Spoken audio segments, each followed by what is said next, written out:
2026 2029ဘဏ္ဍာနှစ်စတုတ္ထ3လပတ်အတွင်း5G ဝန်ဆောင်မှုကိုမြန်မာနိုင်ငံမှာစတင်အသုံးပြုလို့ရတော့မယ်ဆိုတဲ့သတင်းတစ်ပုဒ်ကိုကျွန်တော်ဆိုင်းဝနအောင်ကတင်ဆက်ပေးသွားမှာဖြစ်ပါတယ်။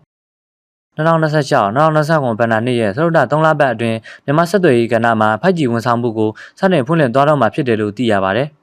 Digital ဖွံ့ဖြိုးတိုးတက်ရေးနဲ့ဆက်သွယ်ရေးဝန်ကြီးဌာနအစည်းအဝေးခန်းမမှာဩဂုတ်လ18ရက်နေ့မနေ့ကပြုလုပ်တဲ့မြန်မာဆက်သွယ်ရေးကဏ္ဍတွင် 5G နည်းပညာဖြင့်ဆက်သွယ်ရေးဝန်ဆောင်မှုပေးနိုင်ရေးနဲ့ဆက်လျင်းသည့်ညှိနှိုင်းအစည်းအဝေးမှာဆွေးနွေးခဲ့ကြတာဖြစ်တယ်လို့သိရတာဖြစ်ပါတယ်။ 5G နည်းပညာနဲ့ဆက်သွယ်ရေးဝန်ဆောင်မှုပေးနိုင်ရေးဆောင်ရွက်လျက်ရှိကြောင်းနဲ့2026 2029ဘဏ္ဍာနှစ်စတုတ္ထ3လပတ်အတွင်း 5G ဝန်ဆောင်မှုစတင်ဖွင့်လှစ်နိုင်ရေးဆောင်ရွက်လျက်ရှိနေကြောင်း Digital ဖွံ့ဖြိုးတိုးတက်ရေးနဲ့ဆက်သွယ်ရေးဝန်ကြီးဌာနဒုတိယဝန်ကြီးဦးသက်ဝင်းအောင်ကပြောဆိုခဲ့တာဖြစ်ပါတယ်။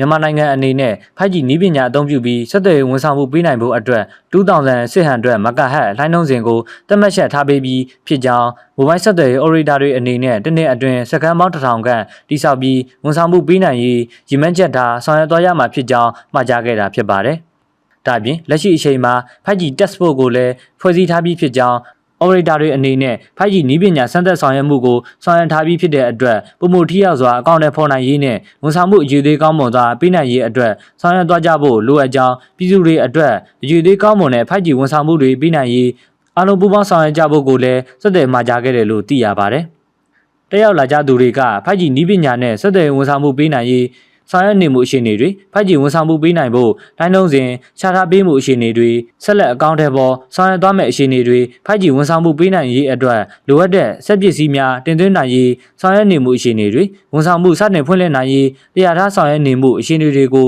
မြင်မြင်ခဲ့ကြပြီးဝန်ကြီးဌာနဘက်ကကုညီဆောင်ရွက်ပေးစီလိုတဲ့ကိစ္စရပ်တွေကိုဆွေးနွေးခဲ့ကြတယ်လို့သိရပါတယ်။အစည်းအဝေးပြီးမှတော့ဒုတိယဝန်ကြီးဟာမိုဘိုင်းဆက်သွယ်ရေး operator တွေနဲ့ဗန်တော့ကုမ္ပဏီတွေက 5G ဝန်ဆောင်မှုပေးနိုင်ရေးဆောင်ရွက်ထားရှိမှုအခြေအနေခင်းကျင်းပြသထားမှုကိုကြည့်ရှုစစ်ဆေးခဲ့တယ်လို့လည်းသိရပါတယ်ခင်ဗျာ။